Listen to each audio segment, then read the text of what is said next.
மருத்துவத்துல சரியான வைத்தியம் இருக்கா சார்? உங்களை கேட்டா கூடிய சீக்கிரத்துல கண்டுபிடிச்சிருவோம்னு சொல்வீங்க.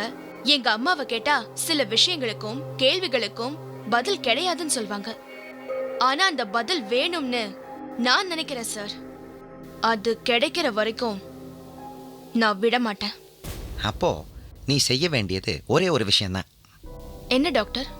வீட்டுக்கு வந்து வாசல்ல செருப்பை கழட்டி விடும்போதே ஆஃபீஸ் சிந்தனைகளையும் வாசலோட நிறுத்திக்கிட்டு வீட்டுக்குள்ள வா.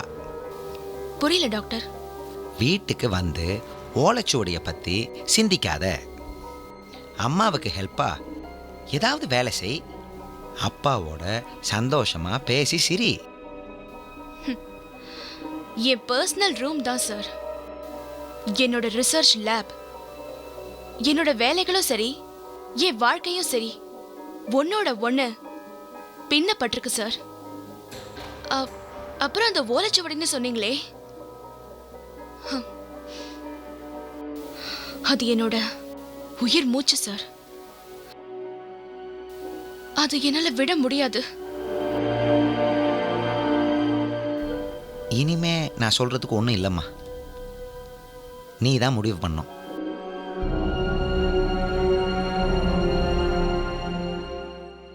நான் எப்போவோ முடிவு பண்ணிட்டேன் சார். இவ்வுடல் இருக்கும் வரை முக்குணங்களின் செயல்களும் விளைவுகளும் இருக்கவே செய்யும். இன்ப துன்பங்கள், வெப்பம் குளிர் இவை போன்ற இரட்டைகளின் முன்பு பொறுமையை ஒருவன் பயில வேண்டும். She is very normal. அவளை அவ போக்கிலே விட்டுருங்க. இப்படி சொல்றதுக்கு அந்த டாக்டருக்கு 5000 ரூபாய் ஃபீஸ் கொடுத்திருக்கு. ஏய், டாக்டரை ஏன் குறை சொல்ற? அவரு இந்த சிட்டியிலே பெரிய மனோதத்துவ டாக்டர்.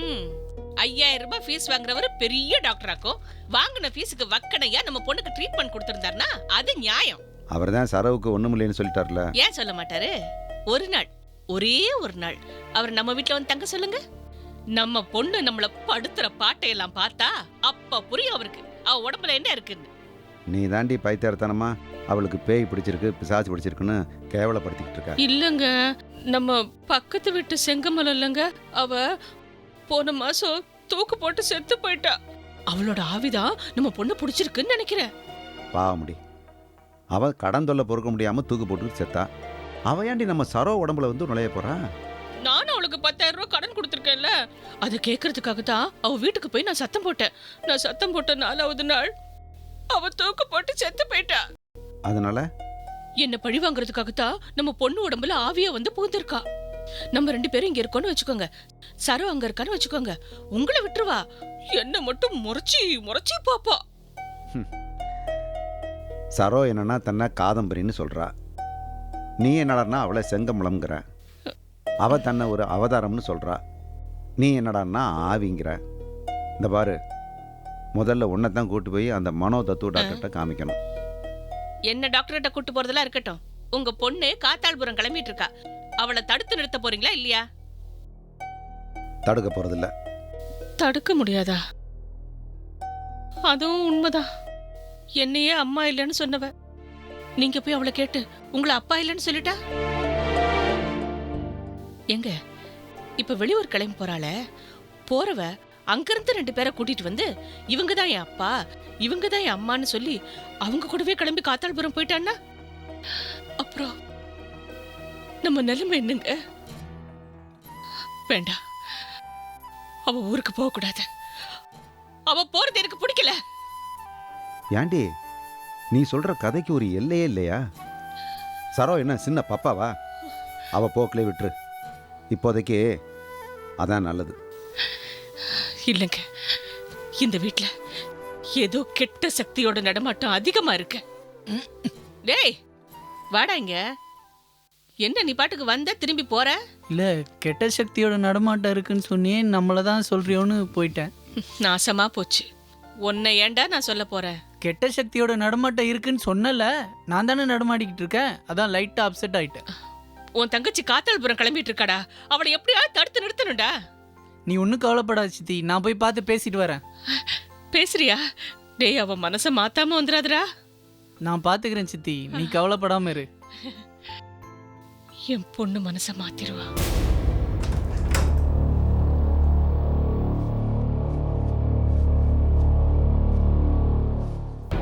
வீரையன் எனது தந்தை, சிவம் எனது அண்ணன், தில்லை எனது நாத்தனார், கௌதம பூபதி கேள்விக்குறி, வேலுச்சாமி ராமையா, காதும்பரி.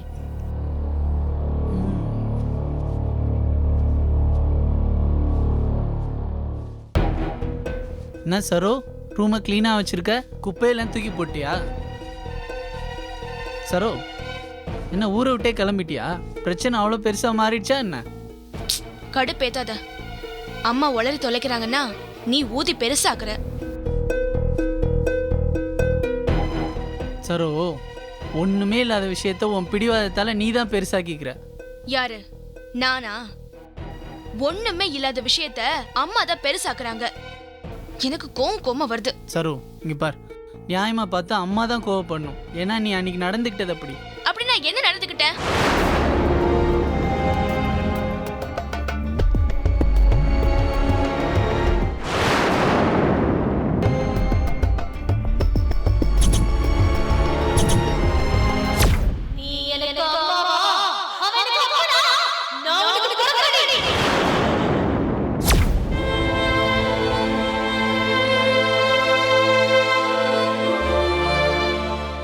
அவங்க மனசு எவ்வளோ வேதனைப்பட்டிருக்கும். தினமும் உங்க அம்மா இதை சொல்லியே புலம்பிட்டு இருக்காங்க. நீ இவ்வளோ பேசினதுக்கு அப்புறம் உன்னை எப்படி வெளியே அனுப்புவாங்க சரோ? நான் இப்படி இல்லாம பேசினேன். அன்னைக்கு நீ பேசினது மட்டும் வீடியோ எடுத்திருந்து அதை நீ பார்த்துருந்தேன்னு வை, நீ பேசின பேச்சு உனக்கே வெறுப்பா இருந்திருக்கும். அம்மா அப்பா மனசு எவ்வளோ கஷ்டப்பட்டு இருந்திருக்கும்.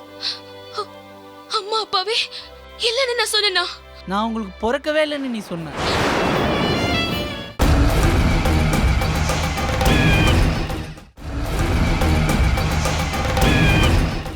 நான் உங்களுக்கு பிறக்கவே இல்லைன்னு நீ சொன்ன. எப்படி பேசுவேன்? நான் எப்படி பேசுவேன்? அப்பா என்னோட உயிர், அம்மா என் உயிர் மூச்சு. அதெல்லாம் சரிதான் சரு. அன்னைக்கு நீ பேசினப்போ நீ நீயாவே இல்லை. அவ்வளோ ஆக்ரோஷம், வெறித்தனமான பார்வை, ஏதோ ஜென்ம விரோதியை பார்த்த மாதிரி. அந்த அளவுக்கு ஒரு சக்தி என்ன தூண்டுது. அது எதுன்னு பார்க்கதான் நான் கிளம்புறேன். நான் என்னைக்காவது என் அம்மா அப்பா மனசு நோகிற மாதிரி நடந்திருக்கேன் முருகேஷ்? அந்த ஒரு நாள் நீ பேசினது இந்த ஜென்மத்துக்கும் மறக்க முடியாது சரோ. நான் செஞ்சதை ஏன் ஒரு குற்றமாவே சொல்றேன்?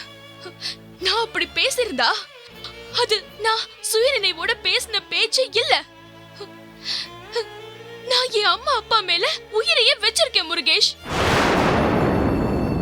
ப்ரூவ் பண்ணு. ப்ரூவ் பண்ணிட்டு போ.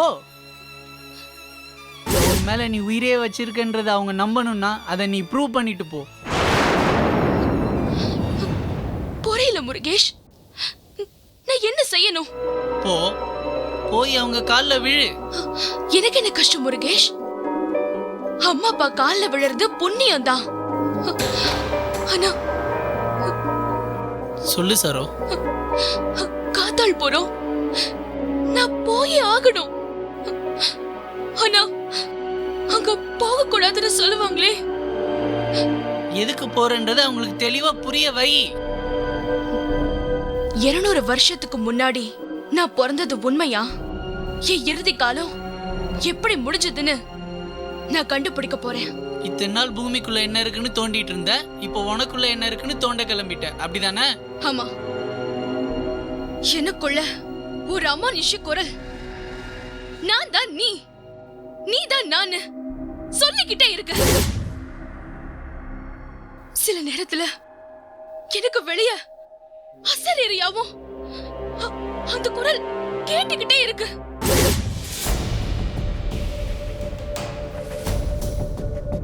அத நான் கண்டுபிடிச்சே ஆகணும். கண்டுபிடிப்ப முருகேஷ். உனக்குள்ள இருக்கிற அந்த குரல் தான் பெத்தவங்களே இல்லைன்னு சொல்ல வச்ச கேடு கெட்ட குரல்.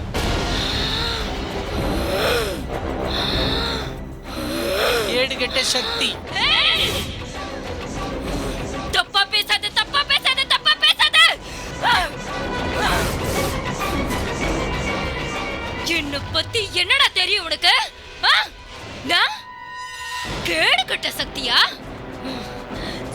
பிச்சிருவேன். வேண்டாம். நான் இந்த ஜென்மம் ஏன் எடுத்திருக்கேன்னு தெரியும், ஏன் பிறந்திருக்கேன்னு தெரியும், எதை சாதிக்கணும்னு தெரியும். இடையில நிக்காத. ஏய், செத்துருவேன்.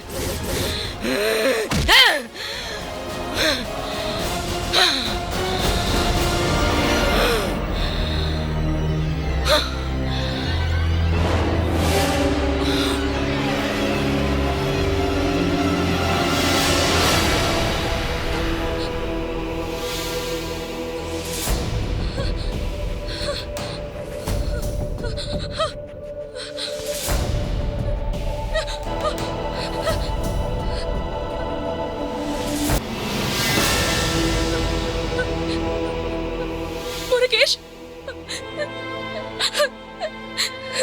முருகேஷ்,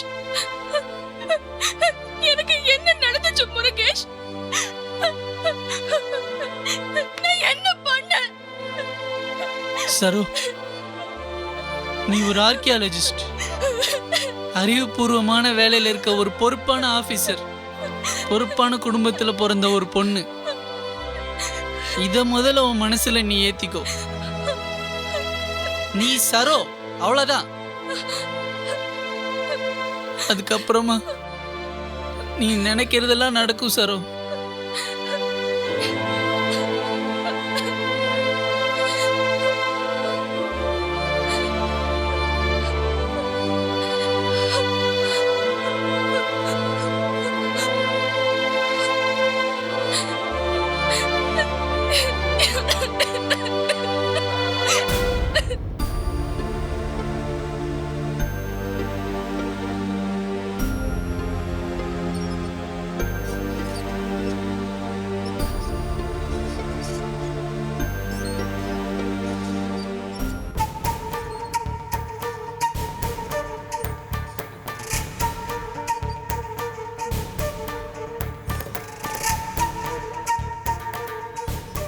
டேய் முருகேசா, சரோ மனசு மாறிட்டாளா இல்ல ஓ மனசு மாத்திட்டாளா?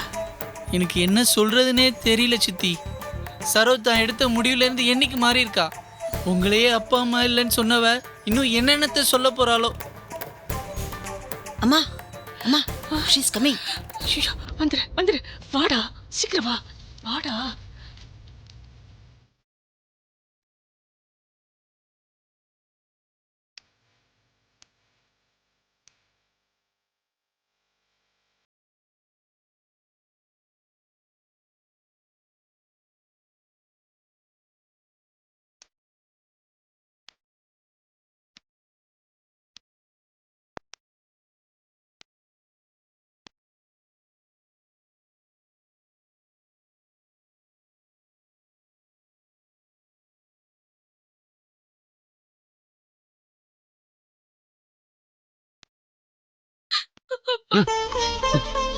எம்மாடி எந்திரா.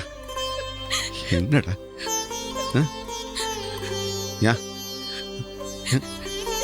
ஏன்டா அழுகுற? என்ன மன்னிச்சிடுங்கப்பா. கடவுள் மேல சத்தியமா உங்களை வேணும்னு கஷ்டப்படுத்தல. இந்த ஜென்மத்துல மட்டும் இல்லப்பா, இன்னும் எத்தனை ஜென்மம் எடுத்தாலும் நீங்க தான் எனக்கு அம்மாவா அப்பாவா வரணும்னு ஆசைப்படுறேன். என்னடா அம்மாடி, நீ எங்களை வெறுத்து ஒதுக்குனாலும் நாங்க உன்னை வெறுத்து ஒதுக்குவோமா? பிள்ளை மனசு கல்லா இருந்தாலும் பெத்தவங்க மனசு என்னைக்குமே பாசமா தானடா இருக்கும். உங்களை மீறி நான் எந்த செயலும் செய்யக்கூடாதுன்னு நினைக்கிறேன்ப்பா. சரிடா அம்மா, இந்த பாரு, அம்மா சொல்றதுலயும் ஒரு நியாயம் இருக்குல்ல. அவ கேட்கிற கேள்வியும் நியாயமா தானே இருக்குது. இந்த பாருப்பா, அவளுக்கு ஒரு தெளிவான பதிலை சொல்லிட்டு போ.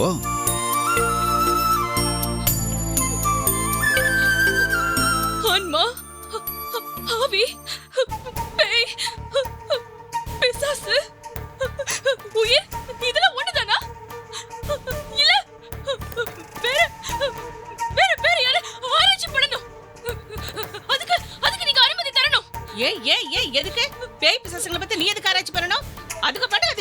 போகுது? ஏய், ஆராய்ச்சி தானே பண்ண போகுது. ஆராய்ச்சிக்கு இன்னொரு பேரு மூக்க நுழைக்கிறதுங்க. தேவையில்லாம எதுக்கு அடுத்த விஷயத்துல மூக்க நுழைக்கணும்? அதுவும் பேய் பிசாசுக்கு விஷயத்துல போய் அப்புறம் அதுக்கு கோபமாயி டென்ஷன் ஆகி கடுப்பாயி.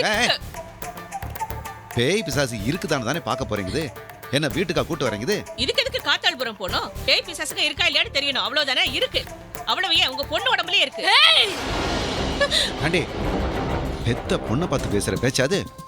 உங்க பாஷையில என்ன பிடிச்சிருக்கிறது ஆவி. அதானே அதானே அதானே. பாத்தீங்களா பாத்தீங்களா பாத்தீங்களா? ப்ரூவ் பண்றா பாருங்க, ப்ரூவ் பண்றா பாருங்க. கூட்டு வரேன்டி, கோடங்கிய கூட்டு வரேன். அந்த ஆளு குறி சொல்லுவா, பேய் ஓட்டுவான். உன் உடம்புல இருக்கிற கெட்ட சக்தியோட முழு வரலாறு என்னங்கறத அவன் சொல்லுவாண்டி, சொல்லுவா. இதுக்கு எதுக்கடி நீ காத்தாள்புரம் போனோம்?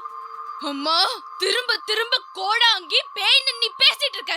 200 வருஷத்துக்கு முன்னாடி நான் யாருன்னு ஒரு அமானுஷ சக்தி என்கிட்ட சொல்லுது. அது வாழ்ந்த இடத்தையும் வாழ்க்கையில நடந்ததையும் சொல்லுது. அது உண்மைன்னு உணர்ந்துதான் தேடி போறேன்.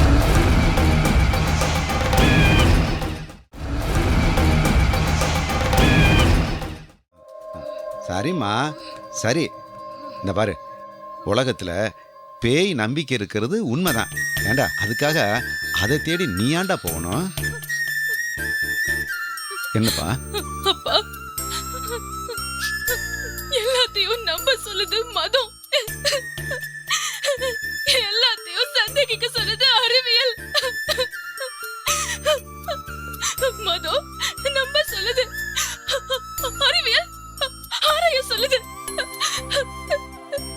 நானும் அறிவியல் பூர்வமா ஆராயதான் போயிட்டு இருக்கேன். எந்த வீட்லயும் நடக்காத ஒரு பிரச்சனை நம்ம வீட்ல நடந்துட்டு இருக்கு. எல்லா பொண்ணுங்களும் படிச்சுட்டு நான் அப்புறமா கல்யாணம் பண்ணிக்கிறேன், அப்புறமா வேலைக்கு போறேன்னு சொல்லுவாங்க. அவ்வளவே. படிச்சுட்டு சாமியாரா போற பொண்ணுங்களை கூட பாத்துருக்கேன். ஆனா நம்ம வீட்லதான் படிப்பை முடிச்சுட்டு நான் ஊருக்கு போய் முன்ஜென்மத்துல என்ன நடந்தது, அதுவும் 200 வருஷத்துக்கு முன்னாடி என்ன நடந்ததுன்னு கண்டுபிடிக்க போறேன்னு சொல்ற பாரு. இது வெளியில 4 பேருக்கு தெரிஞ்சதுன்னு வச்சுக்க, அவங்க உன்னை பைத்தியம்னு சொல்ல மாட்டாங்க. ஐயோ, திரும்ப திரும்ப நீ என்ன வெளிய போக விடாம தடுக்கிற. வேண்டாம், விட்டுடு. சரி சரிம்மா, அவ புரியாதனமா பேசுறா. விட்டுரு விட்டுரு.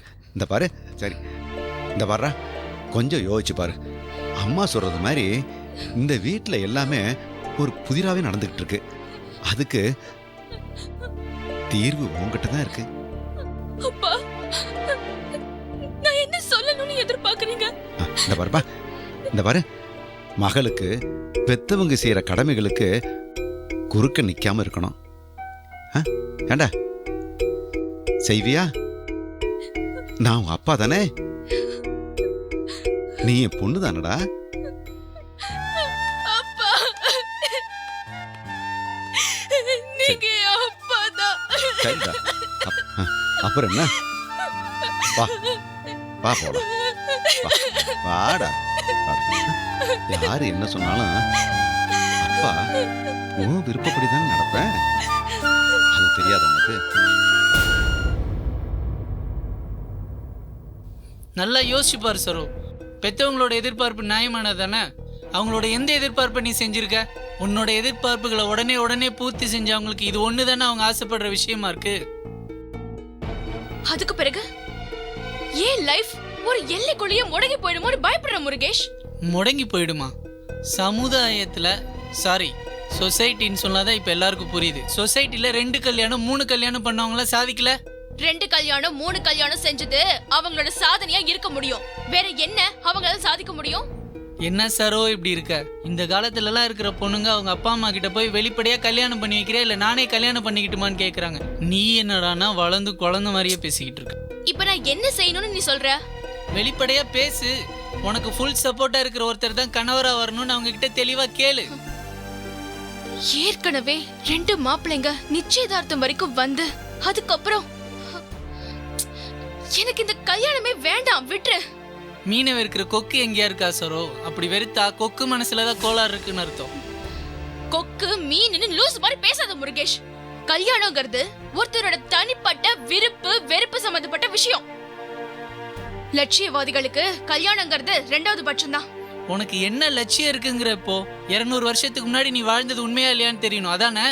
சரி, நான் கேட்குறேன், 200 வருஷத்துக்கு முன்னாடி நீ வாழ்ந்தது உண்மையாவே இருக்கட்டும். ஆனா இப்ப நீ பிறந்திருக்கிறது ஒரு சம்பவம் சரோ. முன் ஜென்மங்கிறது உண்மையா இருந்திருந்தா நம்ம எல்லாருமே போன ஜென்மத்துல பிறந்திருப்போம்ல. புரியலையா? நீ 200 வருஷத்துக்கு முன்னாடி பிறந்திருந்தா உங்க அப்பா 200 வருஷத்துக்கு முன்னாடி பிறந்திருக்கணும், உங்க அம்மா 200 வருஷத்துக்கு முன்னாடி பிறந்திருக்கணும், நான் 200 வருஷத்துக்கு முன்னாடி பிறந்திருக்கணும். நம்ம எல்லாரும் பிறந்து செத்து மறுபடியும் இந்த ஜென்மத்துல பிறந்து 200 வருஷத்துக்கு முன்னாடி இருந்த ஞாபகங்கள்லாம் மண்டையில போட்டு குழப்பிக்கிட்டு இருக்கணும். வேடிக்கையா இல்ல? கோடியில ஒருத்தருக்கு தான் இந்த மாதிரி பூர்வ ஜென்ம ஞாபகங்கள் வரும்னு அறிவியல் சொல்லுது. ஆனா அறிவியலுக்கே அப்பாற்பட்ட விஷயம்னு சொல்லுது. ஏன் தெரியுமா? எவிடன்ஸ் இல்ல, ஃபேக்ட் இல்ல. அதனால இந்த ஜென்மத்துல நீ வாழ வேண்டிய வாழ்க்கையை வாழ்ந்துரு சரோ. பெத்தவங்களும் அவங்க கடமையை செஞ்சுட்டு தான் சந்தோஷப்படுவாங்கல்ல, அவங்க சந்தோஷத்துக்காகவாது வாழணும் சரோ.